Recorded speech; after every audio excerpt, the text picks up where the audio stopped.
আপনি অসুস্থ ফিল করছেন? মনে হচ্ছে আপনার সাথে আপনার শরীরটা ঝাড়া দিয়ে উঠছে বা একটু কষ্ট হচ্ছে আপনার? আপনার সন্তান বারবার কেঁদে উঠছে? অথবা আপনার বাড়িতে কোনো প্রবলেম হচ্ছে মনে হচ্ছে? তাহলে এই কাজগুলো করবেন। ইনশাআল্লাহ আপনি 100% আপনি সফলতা লাভ করবেন। মাত্র ১১ টি আয়াত পড়ে ১১ টা ফু দিবেন। সূরা নাস এবং ফালাকের প্রত্যেকটা আয়াত পড়ে ফু দিবেন। কিভাবে ফু দিবেন আমি এটা জানাচ্ছি। দেখুন সূরা নাস এবং ফালাকের বিস্ময়কর কিছু উপকারিতা আছে। আল্লাহু আকবার! আমার পেয়ারা নবীজি সাল্লাল্লাহু আলাইহি ওয়াসাল্লামকে যখন ইহুদিনী যখন জাদু করেছিল, ভীষণ অসুস্থ হয়ে গেছিলেন রাসূল সাল্লাল্লাহু আলাইহি ওয়াসাল্লাম। মাথা ধরা ছিল। আল্লাহ পাক রব্বুল আলামিন স্বপ্নে রাসূল সাল্লাল্লাহু আলাইহি ওয়াসাল্লামকে দেখালেন এই সূরাটা, ২ টা সূরা নাজিল করলেন। এই সূরা যখন নাজিল হচ্ছিল, তখন ২ জন ফেরেশতা কথোপকথন করতেছিল এবং এটাকে দাওয়াই বলেছিল। এই সূরা পড়লে জিন-পরি বা আপনার কোন রকম জাদু-টোনা কোন কিছুই কাজ হবে না। সুবহানাল্লাহ, সুবহানাল্লাহ। এই সূরাটা হলো সূরায়ে নাস এবং সূরায়ে ফালাক। এবং রাসূল সাল্লাল্লাহু আলাইহি ওয়াসাল্লাম আরেকটাকে এড করেছেন। এটা হচ্ছে সূরাতুল ইখলাস, যেটাকে ৩ কুল বলা হয়। আবার কেউ সূরা কাফিরুনটাও এড করেছেন, যেটাকে ৪ কুল বলেও অনেকেই বলে থাকেন। দেখুন এই বিষয়ে আমরা একটু জেনে নেই। সূরা ইখলাস, সূরা ফালাক, সূরা নাস।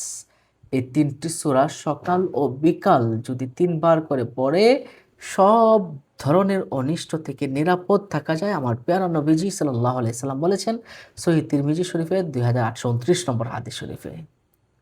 সুবহানাল্লাহ। এছাড়া আবু দাউদ শরীফের ১৩৬৩ নম্বর হাদিস শরীফে এসেছে প্রতি ফরজ নামাজের পরে সূরা ইখলাস, সূরা ফালাক, সূরা নাস এই ৩ টি সূরা একবার পাঠ করলে অনেক নেকি হাসিল হয় এবং নিরাপদ থাকা যায়। আবু দাউদ শরীফের হাদিস শরীফ, সহিহ হাদিস এগুলো।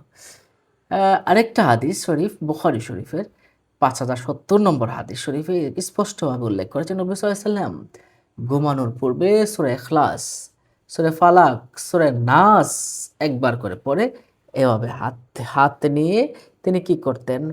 একবার করে তিনি সবগুলো একবার পড়ে ফু দিতেন। ফু দিয়ে তিনি মাথার থেকে নিয়ে পা পর্যন্ত তিনি ৩ বার সারা শরীর এভাবে মুছে দিতেন। ৩ বার।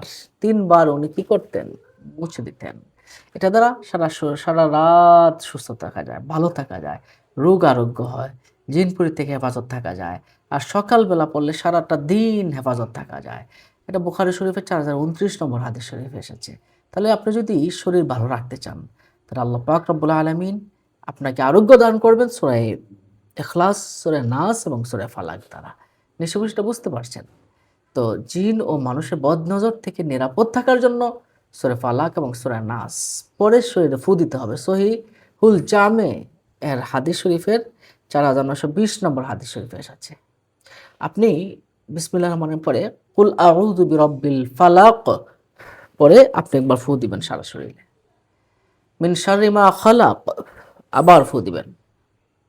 ওয়া মিন শাররি গাসিকিন ইযা ওয়াকাব আবার ফু দিবেন। ওয়া মিন শাররি নাফাসাতি ফিল উকাদ আবার ফু দিবেন। ওয়া মিন শাররি হাসিদিন ইযা হাসাদ ফু দিবেন। কুল আউযু বিরাব্বিন নাস ফু দিবেন। মালিকিন নাস ফু দিবেন।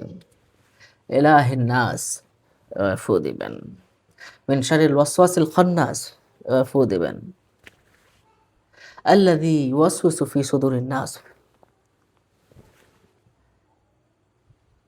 মিনাল জিন্নাতি ওয়ান নাস। সারা শরীরে পা পর্যন্ত এভাবে মুছে দিবেন। আপনি টোটালি প্যাকেট হয়ে গেলেন। আল্লাহর রহমতের প্যাকেটে থাকলেন। আপনার কোনো অবস্থায় কোনো দুষ্ট জিন আসতে পারবে না, খারাপ কিছু আপনার উপর আসর করবে না। এই ২ টা সূরা, সূরা নাস এবং সূরা ফালাক। আবার সূরা ইখলাসও যদি পড়েন তাহলে আরও ভালো হয়ে যায়। নুরুল আলা নূর। তবে ২ টা স্পেসিফিক ২ টা সূরা নাস এবং সূরা ফালাক পড়ে আপনি যদি নিজেকে নিরাপদ রাখতে চান অবশ্যই এটা পড়বেন।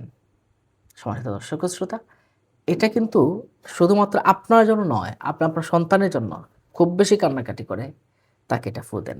সে অসুস্থ বোধ করছে তাকে এই সূরাটা পড়ে ফু দেন। ২ টা সূরা পড়ে আপনি প্রত্যেকটা আয়াত পড়ে আপনি ফু দেন।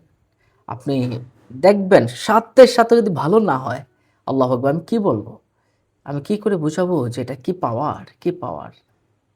বিশ্বাস, ভক্তি, ভালোবাসার সাথে এই আমলটা আপনি করবেন। অবশ্যই আপনি ফলাফল লাভ করবেন। আপনি যদি নামাজি হন, রোজাদার হন, ইমানদার হন, মুত্তাকি হন, পাক পবিত্র জবান হয়, আপনি যদি হালাল রিজিক খান, সাথে সাথেই অ্যাকশন হবে। সাথে সাথেই কাজ হবে। সুবহানাল্লাহ, সুবহানাল্লাহ। এটা এই ২ টা সূরাই কিন্তু যথেষ্ট হয়ে যায়। সম্মানিত দর্শক ও শ্রোতা, আপনাদের এই বিষয়টা নিশ্চয়ই আশা করি আপনি বুঝতে পারছেন। আল্লাহ পাক রব্বুল আলামিন আপনাকে আমাকে এই ২ টি সূরা পড়ার তৌফিক দান করুন, আমল করার তৌফিক দান করুন। আপনি অসুস্থতায় পড়বেন, জাদুটোনায় পড়বেন। হ্যাঁ, এরপর বদনজর থেকে মুক্তি পেতে পড়বেন। নিরাপত্তার জন্য পড়বেন। নিরাপদে থাকার জন্য পড়বেন। হেফাজতের জন্য পড়বেন। এই ২ টি সূরা, সূরা নাস এবং সূরা ফালাক। নিশ্চয়ই বিষয়টা বুঝতে পারছেন। আল্লাহ আপনাকে আমাকে সবাইকে তার নিরাপত্তার চাদরে রাখুন। আমিন। এমন ধরনের ভিডিও পেতে চ্যানেলটিকে সাবস্ক্রাইব করে রাখুন। ভালো থাকুন, সুস্থ থাকুন। দেখা হবে পরবর্তী ভিডিওতে। আসসালামু আলাইকুম ওয়া রাহমাতুল্লাহি ওয়া বারাকাতুহু।